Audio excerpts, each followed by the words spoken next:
जिन लोगों ने मनीषा की लाश को सबसे पहले देखा था, तो उन्होंने 13 अगस्त की सुबह के उस मंजर के बारे में आखिर क्या बयान दिया।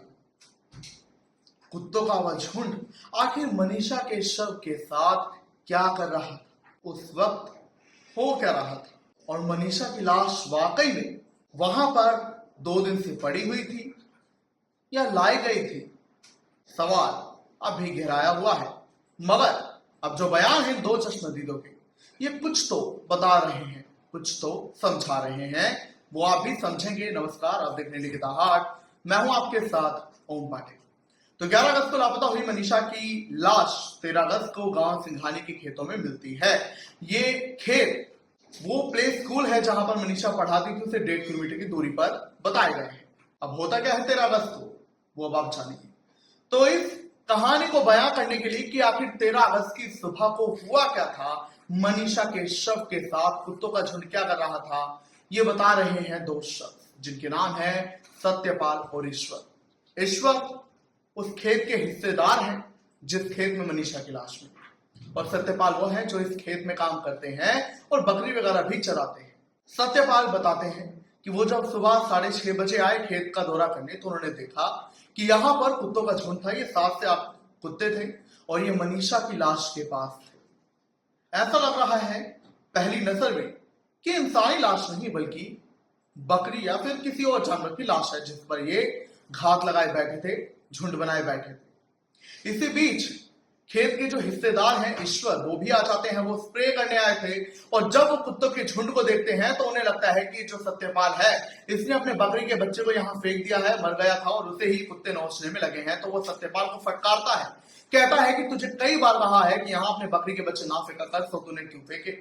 इसके बाद सत्यपाल कहता है ऐसा तो कुछ है ही नहीं, मैंने तो कुछ फेंका ही नहीं है। उसके बाद दोनों जांच पड़ताल के लिए जो है पहले इन कुत्तों को भगाते हैं। ये नीम का डंडा लाते हैं, उस डंडे या लाठी की मदद से उन कुत्तों को भगाते हैं। कुत्ते बहुत ज्यादा बुरा रहे थे तो ये भी डर गए और सत्यपाल ने कहा, वो भी पहले थोड़ा दूर चला गया था लेकिन बाद में दोबारा आया और उन कुत्तों को भगाया। साथ ही बहू बेटी भी पास से जा रही थी तो उन्होंने कहा कि कुत्तों से बच के रहने, कुत्ते आज बड़े ज्यादा भयंकर दिखाई दे रहे हैं। सत्यपाल और ईश्वर ने जब कुत्तों को भगाया और देखा कि लाश किसकी है तो उनके होश उड़ गए। ये लाश किसी जानवर की नहीं थी जैसा कि वो समझ रहे थे, बल्कि ये एक इंसानी लाश थी। लाश थी मनीषा की, बदतर हालत में। हालांकि जो पुलिस ने पोस्टमार्टम रिपोर्ट के हवाले से कहा है कि मनीषा के शव पर ये जो गर्दन पर चीरे का निशान था और भी नोचने खरोचने के निशान थे, वो जानवर द्वारा दिए गए हैं। हालांकि कौन सा जानवर, इसकी पुष्टि अभी नहीं हुई थी। हालांकि ईश्वर सिंह और सत्यपाल ने कहा कि हाँ ये कुत्ते थे, लेकिन उन्होंने एक और बात बोली है। उन्होंने अपने बयान में कहा है कि देखने से ऐसा नहीं लग रहा था कि उसे नोचने में लगे थे, काटने या खाने में लगे थे। ये बस इतना दिख रहा था कि वो बस उसके आसपास झुंड बनाए बैठे हैं। 3 से 4 कुत्ते मनीषा के ऊपर लेटे हुए थे, उसकी लाश के ऊपर, मगर ऐसा कहीं नहीं लग रहा था कि वो लाश को खाने में लगे हैं या नोचने में लगे हैं, पर हमने उन्हें भगा दिया था। साथ ही उन्होंने ये भी बोला कि वो जब 13 अगस्त को आए तो उन्होंने लाश देखी। तो बड़ा सवाल अब यहाँ पर यही है कि 2 दिन तक क्या लाश ऐसे ही पड़ी रही थी, या 2 दिन तक ये लाश इसलिए नहीं दिखाई दी क्योंकि लाश वहां पर थी ही नहीं।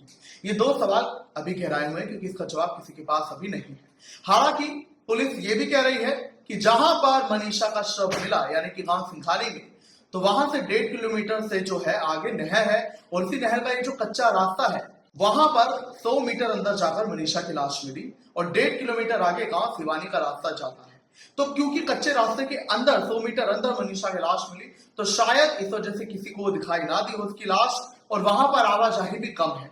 ये बात समझी भी जा सकती है, लेकिन ये बात अभी क्लियर नहीं है कि 2 दिन से लाश पड़ी थी वहां या लाई गई, क्योंकि आसपास के जहां सीसीटीवी खंगाले गए और ये पड़ताल की गई कि क्या उन्होंने मनीषा नाम की लड़की को जब फोटोज की दिखाई गई तो क्या उन्होंने किसी मनीषा को जो है देखा आसपास जाते हुए। तो इस पर भी एक बड़ा खुलासा हुआ है और जो गहरा रहा है मामले को कि मनीषा ने सुसाइड किया और उसने यहां पर किया सुसाइड खेत में या फिर उसकी लाश को यहां पर फेंका गया।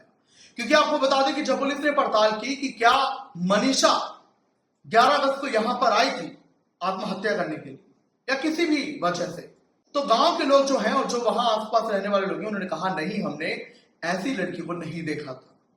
तो यहां पर भी सवाल गहरा रहा है कि अगर किसी ने देखा नहीं तो मनीषा पहुंचे कब, और अगर पहुंची नहीं तो कोई लाया, और इसी पर अभी जांच चल रही है।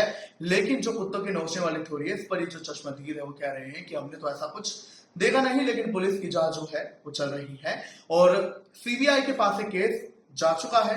हालांकि अभी जांच आगे बढ़ी नहीं है उतनी, और अब देखना होगा क्या कुछ खुलासे होते हैं। मगर मनीषा को लेकर सवाल अभी गहराया है, हत्या है या आत्महत्या है, इस पर अभी कई पहलुओं पर जांच होनी बाकी है। बहरहाल अभी देखना होगा कि इन चश्मदीदों के बयान के बाद, और इस मामले में दुकानदार भी सामने आ चुका था, तो अब देखते हैं क्या कुछ और बदलाव आता है, क्या कुछ नया खुलासा होता है, क्या कुछ आप कहेंगे इस पर हमें जरूर